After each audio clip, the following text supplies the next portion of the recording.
Hello everyone, इस video में हम डिस्कस करेंगे क्लिनिकल एनाटॉमी ऑफ ब्रेस्ट। तो ब्रेस्ट के जो इम्पॉर्टेंट एनाटॉमिकल पॉइंट्स हैं एंड लिम्फेटिक ड्रेनेज, उसको जानना सर्जन्स के पॉइंट ऑफ व्यू से बहुत इंपॉर्टेंट है, क्योंकि जो सर्जन्स होते हैं उनमें जो ट्रीटमेंट पार्ट है, सर्जिकल ट्रीटमेंट, वो इस बात पर डिपेंड करता है और इस जो लिम्फेटिक ड्रेनेज की नॉलेज है उस पर भी डिपेंड करता है। तो जो अगर हम ब्रेस्ट की डिजीज़ को देखें तो ब्रेस्ट में ऐसे तो कई सारे टाइप की डिजीज़ हो सकती है, पर हम इनको यूजुअली हम जो क्लिनिकल मोस्ट इंपॉर्टेंट पॉइंट्स हैं उनको हम 3 तरह की प्रॉब्लम्स में डिवाइड कर लेते हैं। पहले एक एब्सेस, दूसरा benign tumours and malignant tumour. तो एब्सेस क्या होते हैं? एब्सेस होते हैं पस फॉर्मेशन। तो ब्रेस्ट में क्या हो सकता है? पस फॉर्मेशन हो सकता है। तो यूजुअली जब पेशेंट उसको टच करता है, जो एब्सेस वाला एरिया है, उसको उसमें यूजुअली पेन फील होता है। ठीक है, तो पेन है मतलब वो चांसेस हैं कि उसमें एब्सेस हो सकता है। और जब उस एब्सेस को यूजुअली क्या है, या तो जो है मेडिकली ट्रीटमेंट किया जाता है, यानी एंटीबायोटिक देते हैं, जिसकी वजह से उसको मतलब वो जो एब्सेस है वो पस उसमें से ठीक हो जाता है, या फिर उसको सर्जिकली मतलब ड्रेन किया जाता है, ड्रेनेज किया जाता है। तो ड्रेनेज का मतलब क्या है कि आपको इंसीजन लगाना पड़ता है ना, आप कट लगाएंगे, वहाँ से जो पस है उसको ड्रेन करेंगे। तो एक इंपॉर्टेंट पॉइंट है जो क्लिनिकल एनाटॉमी में लिखना होता है आपको, और इंपॉर्टेंट पॉइंट होता है कि जो इंसीजन है वो कैसे लगाया जाता है, वो रेडियली लगाते हैं। यानी कि जैसे मान लिया हम ये ब्रेस्ट है, ठीक है ना, मैं अगर ऐसे इसको बात करूं तो जैसे ये ब्रेस्ट है, तो इसमें जो भी सपोज जहां पे भी होगा बस वहां पे आप इंसीजन लगाएंगे ऐसे, यानी कट जो होगा वो ऐसे लगाएंगे, रेडियल साइड में लगाएंगे। सपोज करो यहाँ है तो हम ऐसे लगा सकते हैं। तो यानी कि जो इसका इंसीजन है वो आपका रेडियली लगता है। अब ऐसा क्यों होता है? क्योंकि जो लेक्टिफेरस डक्ट्स होती हैं उनकी पोजीशन इस तरीके से है। तो जो लेक्टिफेरस डक्ट्स हैं वो मतलब वो ब्रेक ना हो, लेक्टिफेरस डक्ट्स जो होती हैं वो ना कटे, वो ब्रेक ना हो, उनको बचाने के लिए ये जो इंसीजन होता है वो इसमें रेडियली लगाया जाता है। ठीक है, तो ये इंपॉर्टेंट क्लिनिकल एनाटॉमिकल पॉइंट हो गया सर्जिकल पॉइंट ऑफ व्यू से ये एब्सेस के लिए। फिर जो है बिनाइन ट्यूमर्स हो सकते हैं। बिनाइन का मतलब होता है वो कैंसरस नहीं है, वो ट्यूमर तो है, यानी आपको लंप होगा फील। लंप मतलब मास है ना, इस पे आपके जो क्लिनिकल केसेस होते हैं वो भी बनते हैं। सॉरी, इससे लंप कि कोई पेशेंट है वो लंप के साथ आया। जब आप सर्जरी में पोस्टिंग में जाते हैं तो वहाँ पे हिस्ट्री लेते हैं, वहाँ पे आता है कि like 50-year-old lady is having a lump in the breast. Lump का मतलब होता है एक मास है, इससे LUMP लंप, सॉरी, लंप मतलब मास है। ठीक है, वो मास बिनाइन ट्यूमर भी हो सकता है, वो मैलिग्नेंट ट्यूमर भी हो सकता है। ठीक है, यानी कि बिनाइन का मतलब कैंसर नहीं है, और मैलिग्नेंट का मतलब होता है कि वो कैंसर है। तो मैलिग्नेंट ट्यूमर्स जो होते हैं वो कैंसर होते हैं। ठीक है, यानी वो स्प्रेड कर सकते हैं, यानी वो एक जगह से दूसरी जगह में बॉडी में भी, या तो एक ब्रेस्ट से दूसरी ब्रेस्ट में भी स्प्रेड कर सकते हैं, या फिर बॉडी के और दूसरे पार्ट्स में भी स्प्रेड कर सकते हैं, और वो कैंसरस होते हैं। ठीक है, यानी वो मेटास्टेटाइज हो सकते हैं, मेटास्टेसिस हो सकता है उनमें,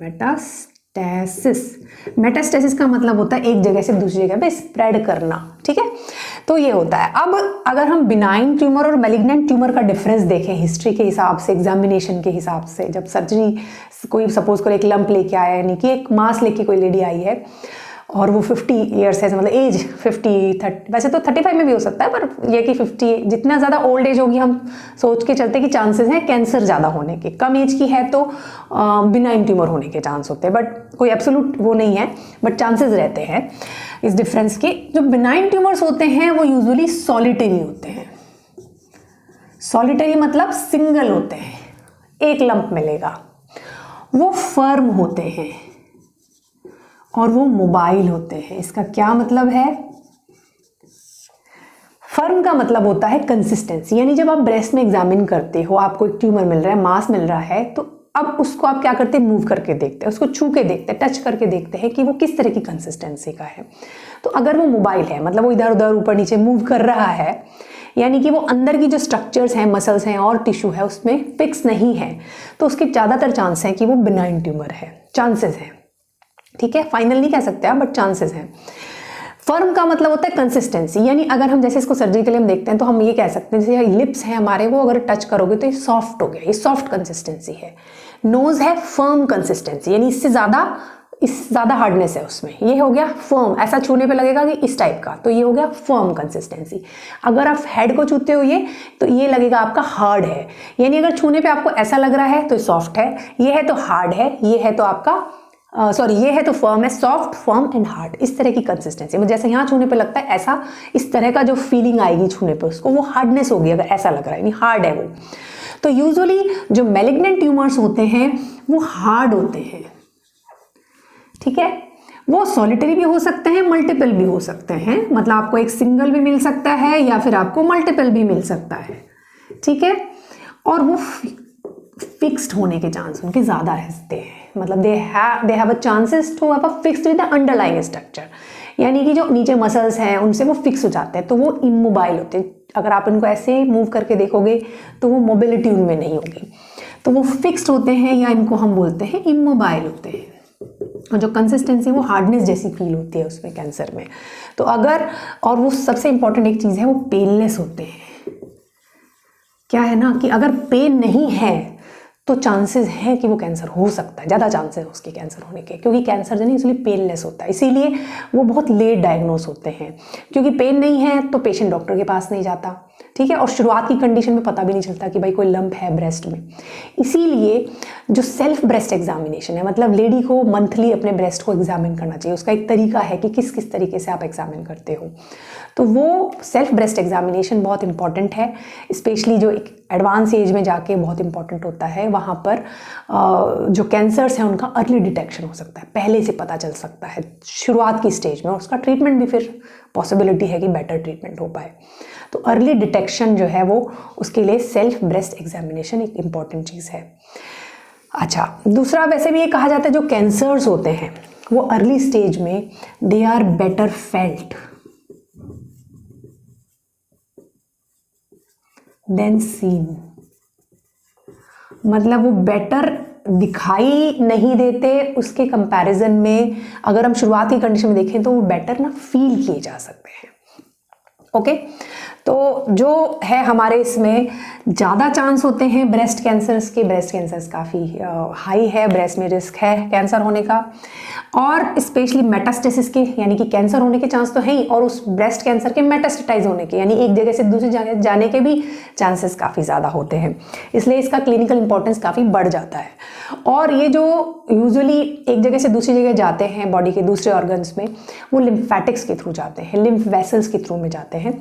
आप हमारी दूसरी वीडियो देख सकते हैं जिसमें हमने lymph nodes and lymph vessels को डिस्कस किया है, तो वो कैसे कैसे किस किस लिम्फ नोड के थ्रू ये दूसरे ऑर्गन्स में जाते हैं, मतलब पहले रीजनल लिम्फ नोड्स में फिर दूसरे ऑर्गन्स में कैसे जाते हैं। दूसरी चीज़ ये है कि कौन सा क्वाड्रेंट है जो सबसे ज़्यादा जिसमें चांस होते हैं, वो होता है अपर आउटर क्वाड्रेंट ऑफ ब्रेस्ट, यानी कि अगर हम ब्रेस्ट को ऐसे बनाएं, सपोज मैंने इस साइड की ब्रेस्ट बनाई, तो इसको हम ऐसे डिवाइड करते हैं, तो जो अपर वाला है और आउटर वाली, बाहर की साइड ये होगी इस वाली साइड की, अपर आउटर जो है, अगर मैं इधर की बात करूंगी तो यहाँ पर अपर आउटर ये वाला होगा। तो अपर एंड आउटर क्वाड्रेंट में कैंसर होने के चांस सबसे ज़्यादा होते हैं, मतलब ये इसका मोस्ट कॉमन क्वाड्रेंट है जहाँ पे कैंसर का चांस ज़्यादा रहता है। ओके, सेल्फ ब्रेस्ट एग्जामिनेशन है, एक मैमोग्राफी होता है, मैमोग्राफी भी अर्ली डिटेक्शन के लिए इंपॉर्टेंट होता है।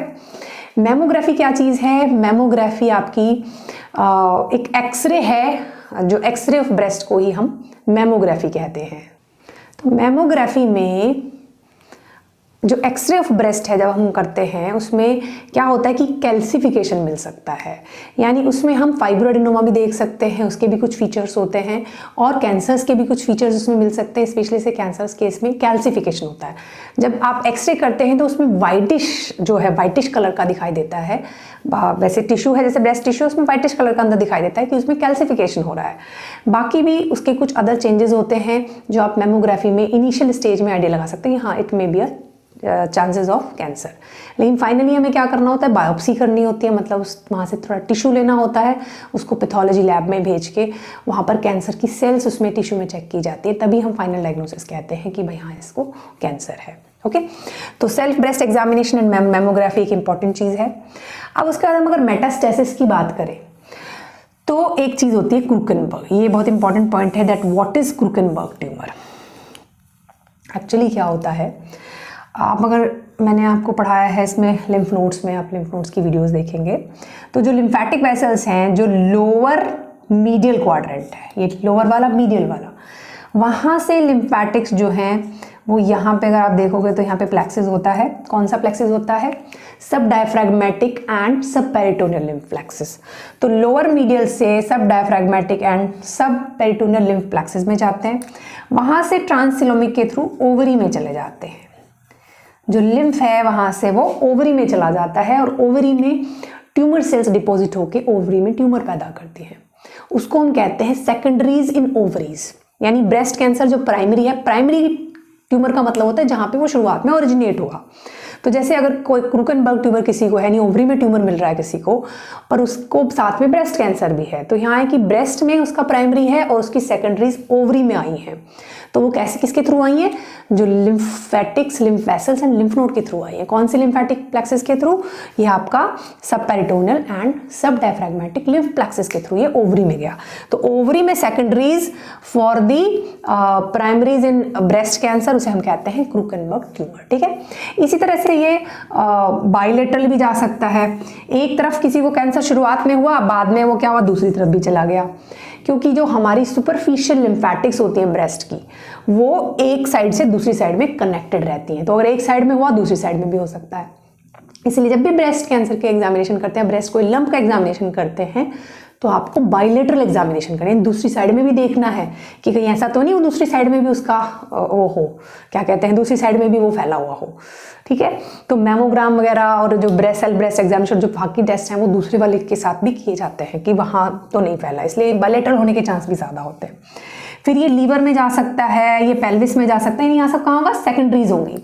तो लीवर में, पेल्विस में, इनमें सब सेकेंडरीज होती हैं। वर्टिब्रा और ब्रेन में भी जा सकता है ये। अब ये इंपॉर्टेंट पॉइंट है कि बाकी सब में तो लिम्फेटिक वेसल्स के थ्रू जा रहा है, लेकिन वर्टिब्रा और ब्रेन में ये वेन्स के थ्रू जाता है। ये इंपॉर्टेंट है कि ये वर्टिब्रा एंड ब्रेन्स में वेन्स के थ्रू जाता है, और वो कौन सा है?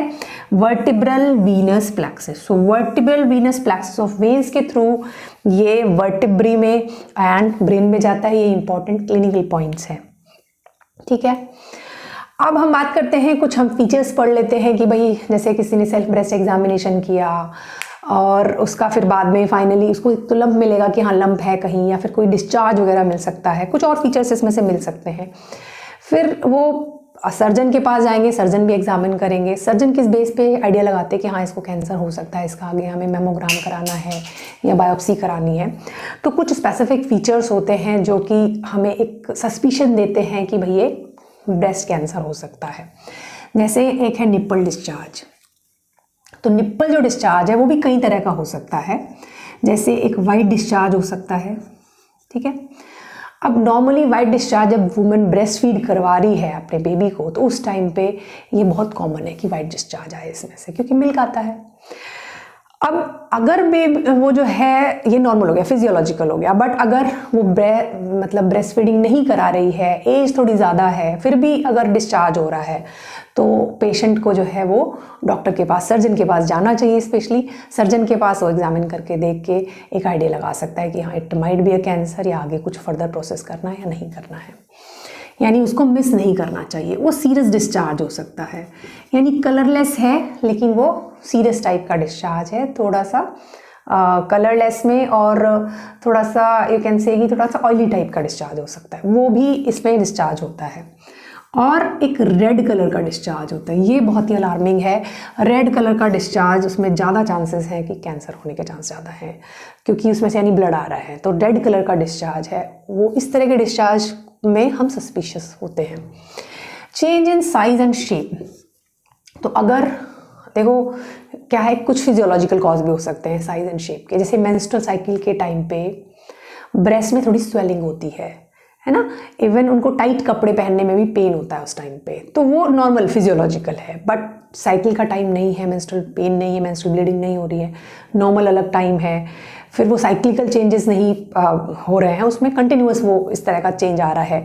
साइज़, किसी ब्रेस्ट का कुछ साइज़ है उसमें चेंज है, शेप में कुछ चेंज है, तो पेशेंट को सर्जन के पास जाना चाहिए और उसको जो है एक हमें, बाकी अगर सर्जन भी को एग्जामिन कर रहा है ब्रेस्ट को फॉर एनी लंप और एनीथिंग, उसमें शेप एंड साइज़ को भी नोट करना होता है उसको।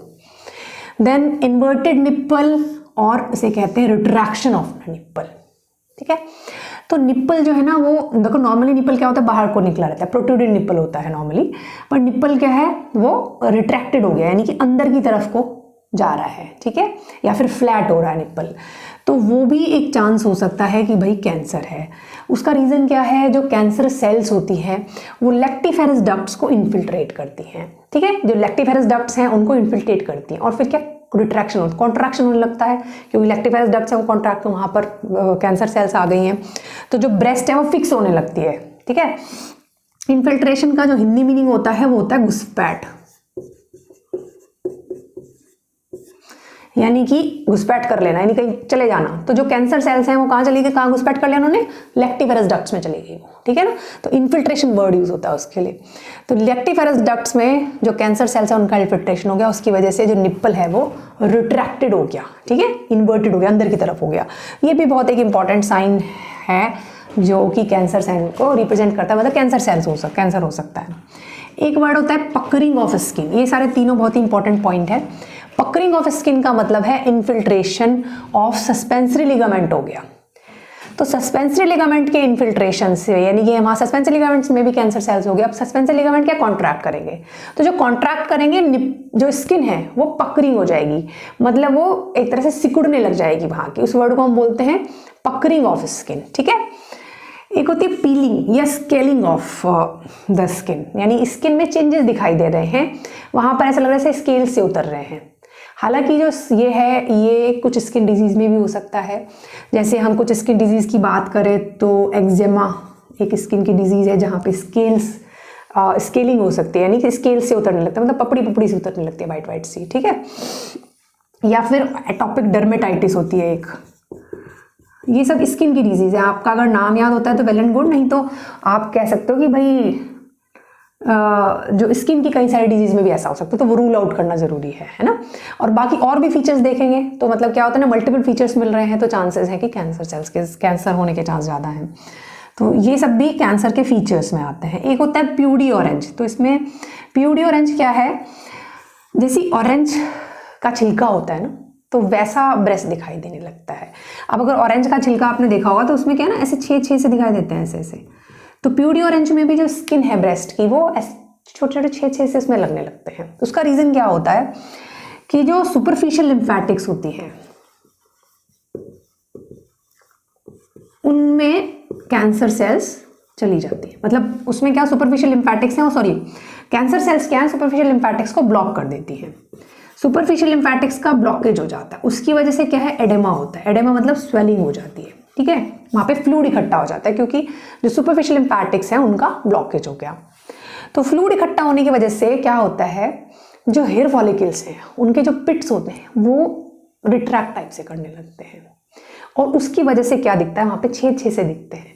तो आप इसे याद रख सकते हो कि भाई जो सुपरफिशियल लिम्फेटिक्स है उनके ब्लॉकेज होने की वजह से एडेमा हुआ और उसकी वजह से प्यूडी ऑरेंज हुआ। ठीक है, या फिर पूरा याद रख सकते हो कि भाई इसमें जो हेयर फॉलिकल के जो पिट्स होते हैं वो भी रिट्रैक्ट होने लगते हैं। तो मेन इसमें क्या है, एडेमा हो रहा है एक तरह से। तो तीन तो फीचर बहुत इंपॉर्टेंट है। मतलब एक तो निप्पल डिस्चार्ज हो गया सिंपल, इन्वर्टेड निप्पल बहुत इंपॉर्टेंट है जो कि लैक्टिफेरस डक्ट के इन्फिल्ट्रेशन से है। ठीक है, और स्किन का क्या होगा, लिगामेंट की वजह से होगा, सस्पेंसरी लिगामेंट के इन्फिल्ट्रेशन से पकरिंग हो गई। प्यूडी ऑरेंज क्या है, वो एडेमा की वजह से, सुपरफिशियल लिम्फेटिक्स उसका रीजन है। तो ये कुछ ना बस में जो कैंसर के कई सारे इस तरीके से फीचर्स होते हैं जिनके हिसाब से हम कह सकते हैं कि भाई ये जो है कोई लंप यानी कोई मास जो है वो कैंसर हो सकता है। कैंसर के ट्रीटमेंट के लिए जो सर्जिकल ऑपरेशन करते हैं उसको हम कहते हैं मेस्टेक्टमी, यानी रिमूवल ऑफ ब्रेस्ट। ठीक है, मेस्टेक्टमी। तो मेस्टेक्टमी भी बहुत सारे टाइप की होती है। अब इसमें जो यूजुअली हैं वो है एक तो टोटल मेस्टेक्टमी या simple mastectomy, modified radical mastectomy, radical mastectomy, mastectomy with breast reconstruction. ठीक है, तो ये कुछ मेजर टाइप की मेस्टेक्टमी है। तो जिनमें से जो टोटल मेस्टेक्टमी या सिंपल मेस्टेक्टमी है तो उसमें क्या होता है, वोल ऑफ द ब्रेस्ट को रिमूव करते हैं, पूरी ब्रेस्ट को रिमूव कर दिया, उसमें जो है निप्पल एरियोला को भी रिमूव कर दिया और साथ में मसल्स को रिमूव कर दिया जो नीचे होती हैं, pectoris major and pectoris minor muscles को। ठीक है, तो पूरी ब्रेस्ट को, निप्पल एरियोला को और मेजर एंड माइनर को उन्होंने रिमूव कर दिया। इसको हम बोलते हैं टोटल मेस्टेक्टमी या सिंपल मेस्टेक्टमी। ठीक है, लेकिन क्योंकि जो ब्रेस्ट का जो कैंसर है वो लिम्फ नोड्स में भी जाता है, स्पेशली एक्सिलरी लिम्फ नोड्स में। तो एक्सिलरी लिम्फ नोड्स को हटाना बहुत इंपॉर्टेंट है। तो जो इसके लिए है रेडिकल मेस्टेक्टमी, ये ध्यान रखना है आपको, रेडिकल मेस्टेक्टमी है जिसमें एंटायर ब्रेस्ट को रिमूव करते हैं, पेक्टोरल मसल्स को रिमूव करते हैं यानी मेजर एंड माइनर को, और साथ में सारी की सारी एक्सिलरी लिम्फ नोड को रिमूव किया जाता है, ऑल एक्सिलरी लिम्फ नोड। तो ये जो रेडिकल मेस्टेक्टमी है ये है कि भाई हमने पूरा जो कैंसर का पार्ट है उसको छोड़ा ही नहीं, क्योंकि हमने पूरी ब्रेस्ट को हटा दिया। मसल्स में अगर फैल गई होगी तो मसल्स को भी हटा दिया, और साथ में अगर लिम्फ नोड में फैल गई होगी तो लिम्फ नोड को भी हटा दिया, स्पेशली क्योंकि एक्सिलरी में ही मेनली फैलता है तो एक्सिलरी लिम्फ नोड को हटा दिया। तो एक तो आपको सबसे पहले ये याद रख लेना है, क्योंकि ये जो है बहुत ही इंपॉर्टेंट इसका वो है रेडिकल मेस्टेक्टमी जो आजकल काफ़ी करते हैं। तो इसमें axillary lymph node, muscles and breast को रिमूव कर रहे हैं, ठीक है। जो मॉडिफाइड रेस्ट में है, एक वर्ड है मॉडिफाइड रेडिकल, क्योंकि हर केस में इतना ज़रूरी नहीं होता कि हम इतना सारी चीज़ें हटाएं। तो डिपेंडिंग कि किस तरह के केस में कहाँ तक फैला हुआ है, क्या कैंसर है, और जो है उसके हिसाब से ट्रीटमेंट होता है। तो जो मॉडिफाइड रेडिकल मेस्टेक्टमी है वो थोड़ी सी लेस एक्सटेंसिव है, यानी कि उतनी ज़्यादा नहीं है, थोड़ी सी लेस एक्सटेंसिव सर्जरी है। अब लेस एक्सटेंसिव है तो भाई ऐसा क्या है जो आपने सेव करा इसमें? तो इसमें क्या करते हैं, वो चेस्ट मसल्स को छोड़ देते हैं, ठीक है। यानी पूरी ब्रेस्ट को रिमूव किया है, उसमें स्किन एरियोला निप्पल को और एक्सिलरी लिम्फ नोड को भी सारी को रिमूव नहीं किया, और most of axillary lymph nodes को रिमूव किया है, ठीक है। और चेस्ट मसल को इन्होंने रिमूव नहीं करते, इसमें चेस्ट मसल को छोड़ देते हैं। तो ये इंपॉर्टेंट डिफरेंस है radical and modified radical mastectomy में। तो आपको सारे याद हो जाए तो इट्स गुड, और आपके नॉलेज के लिए अच्छा है, पर आपको रेडिकल मेस्टेक्टमी एटलीस्ट पता होना चाहिए कि इसमें हम इस तरह से ट्रीटमेंट करते हैं, और ये हम क्लिनिकल एनाटॉमी के पॉइंट्स में लिख सकते हैं, उससे हमें बेटर मार्क्स मिलते हैं। एक होती है मेस्टेक्टमी विद ब्रेस्ट रिकंस्ट्रक्शन। अब क्या है भाई, मेस्टेक्टमी हो गया तो ऑब्वियसली एक लेडी के लिए थोड़ा सा प्रॉब्लमेटिक है, क्योंकि वो पार्ट हट गया, पूरा ब्रेस्ट हट गया। तो उसके लिए ब्रेस्ट का रिकंस्ट्रक्शन किया जाता है, मतलब जो ब्रेस्ट टिश्यू है वो दोबारा से बनाया जाता है, और इसलिए इसको हम बोलते हैं मेस्टेक्टमी किया प्लस ब्रेस्ट का उन्होंने रिकंस्ट्रक्शन कर दिया। डेवलपमेंट ऑफ ब्रेस्ट, जो ब्रेस्ट का डेवलपमेंट है वो एम्ब्रियो में एक लाइन या रिज से होता है, जो कि एक्सिला से ग्रोइन तक फैली होती है, एंड दिस रिज और line is known as milk line. तो एक्सिला से ग्रोइन एरिया तक फैली हुई एक लाइन है ये, इस लाइन पे डेवलपमेंट होता है, और इसे हम कहते हैं milk line of Schulze. Line है या रिज कहते हैं इसको, ठीक है ना, मिल्क लाइन या मिल्क रिज कहते हैं, या रिज ऑफ शुल्ज और लाइन ऑफ शुल्ज कहते हैं। तो ये क्या है, बेसिकली ये एक्टोडर्मल थिकनिंग है, और उस एक्टोडर्मल थिकनिंग से इस लाइन के अलोंग जो है ब्रेस्ट का डेवलपमेंट होता है। जो लोअर एनिमल्स हैं उनमें इस पूरी लाइन के अलोंग मल्टीपल ब्रेस्ट डेवलप होती हैं। आप जो लोअर एनिमल्स में देखिए वहाँ मल्टीपल ब्रेस्ट होती हैं, लेकिन ह्यूमन में क्या है, ये जो लाइन है, ये रिज है, वो डिसअपियर हो जाती है, और सिर्फ जो पेक्टोरल रीजन, ये वाला जो रीजन है पेक्टोरल रीजन, उसी में सिर्फ एक मतलब 2 ब्रेस्ट जो है डेवलप होती हैं, और सिंगल ब्रेस्ट ही मतलब जो है एक ही इस एरिया में ही बस ब्रेस्ट का डेवलपमेंट होता है पेक्टोरल रीजन में, और ह्यूमन में 1 पेयर ऑफ ब्रेस्ट होती है, ठीक है। तो ये कहाँ से डेवलप हो रही है, एक्टोडर्मल है, ठीक है। लेकिन जो स्ट्रोमा होता है इसका वो होता है मेसोडर्मल। तो याद रखनी है, नॉर्मली ये एक्टोडर्मल है और इस लाइन का नाम याद रखना है, और ये स्ट्रोमा जो है वो मेसोडर्मल इन ओरिजिन है। अब इस जो डेवलपमेंट की जो एबनॉर्मलिटी है वो कई सारी हो सकती है, जैसे सपोज करो कि डेवलपमेंट के टाइम जो है ये पूरी तरह डिसअपियर ना हो रिज, और वहाँ पर मल्टीपल ब्रेस्ट डेवलप हो जाए, या फिर मल्टीपल निप्पल डेवलप हो जाए, है ना। तो अब मल्टीपल जो निप्पल अगर हैं उनको हम बोलते हैं सुपर न्यूमेरी निप्पल्स, सुपर न्यूमेरी निप्पल्स, और वो ऐसे दिखते हैं, मोल्स होते हैं, मतलब ब्लैक ब्लैक से ऐसे इस एरिया में रहेंगे, इस एरिया में कहीं भी हो सकते हैं, वो कितने भी हो सकता है, डिपेंड करता है। तो सुपर न्यूमेरी निप्पल कहते हैं, या इसको हम बोलते हैं पॉलीथीलिया। पॉली माने कई सारे, और इसके लिए निप्पल के लिए वर्ड हो जाता है थीलिया। तो पॉलीथीलिया मतलब मल्टीपल निप्पल है उसमें, तो ये एबनॉर्मलिटी ऑफ ब्रेस्ट डेवलपमेंट है। पॉलीमेस्टिया है, तो मेस्टिया हम जो है उसके लिए यूज़ कर रहे हैं ब्रेस्ट के लिए। तो जो अगर मल्टीपल ब्रेस्ट है, मतलब 2 ब्रेस्ट के अलावा अगर उस एरिया में कहीं और ब्रेस्ट डेवलपमेंट है, वो रूडिमेंट्री होती हैं, छोटी होती हैं, तो पॉलीमेस्टिया कहते हैं उसको। एक होता है गायनेकोमेस्टिया। यूजुअली क्या है, फीमेल्स में जो है ब्रेस्ट एडल्ट में अच्छे से डेवलप होती हैं, मेल्स में कम डेवलप होती हैं बिकॉज ऑफ हॉर्मोन्स। और लेकिन कई बार मेल्स में भी हार्मोनल एबनॉर्मलिटी की वजह से जो एडल्ट में जो ब्रेस्ट का डेवलपमेंट है काफ़ी ज़्यादा हो सकता है। तो female like breast in the male is known as gynaecomastia, ठीक है। बाकी जो है निपल्स में, निपल्स का रिट्रैक्शन हो सकता है, निपल्स का डेवलपमेंट कम हो सकता है। रिट्रैक्शन जो है वो यूजुअली नॉर्मल जो है ड्यू टू डेवलपमेंटल डिफेक्ट भी हो सकता है, या फिर कैंसर्स की वजह से भी ये रिट्रैक्टेड निपल होता है। तो there can be a multiple abnormalities, developmental abnormalities of the nipple and breast.